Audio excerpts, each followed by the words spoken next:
چې داخل شمستا محفل کې لمدی سترګې ګرځوانو تل پنم کې چې داخل شم یا رستا په پاک حرم کې بیا مې ورولې روزي د پاک حبیب تا چې فریاد کوم یا رب استا په در کې په غونډې دار پات چې شم ستړې نو بیا وبوس کم په زمزم کې او بیا نو وس کما وبا په زمزم کې بیا وس کما وبا په زمزم کې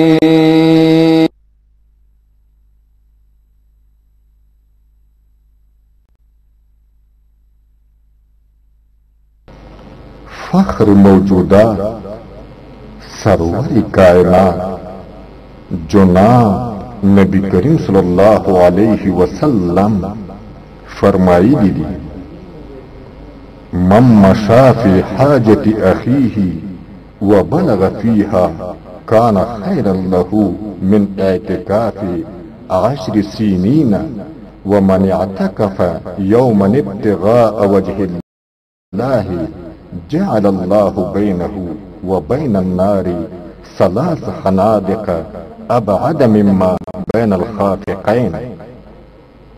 یعنی څوک چې د خپل مسلمان ورور د حاجت د پوره کولو او مشکل د حل کولو په نیت وځي ګرځي او کوشش کوي دا د هغه د پاره د 10 کالو د اعتکاف نه هم بهتر ده او څوک چې یو ورځ د الله د رضا په خاطر اعتکاف وکړي نو الله د او د دوزخ ترمنځ 3 خندقونه حائل کی چې د هغې فاصله به د اسمان او ځمکې ترمنځ فاصلې نه زیاته وي بل مشال بالا دیوا بخاری زرین بابونا در شهید قصیده دست پیسلی اشتازونا بل مشال بالا دیوا بخاری زرین بابونا دین دنیا د اسلامی خبرونو لړۍ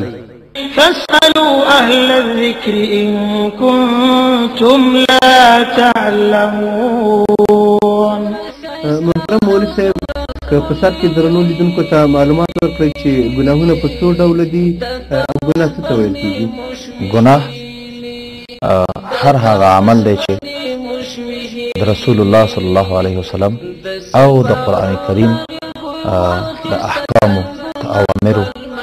او نواهیو سره په تضاد او خلاف کې واقع عمل او وینا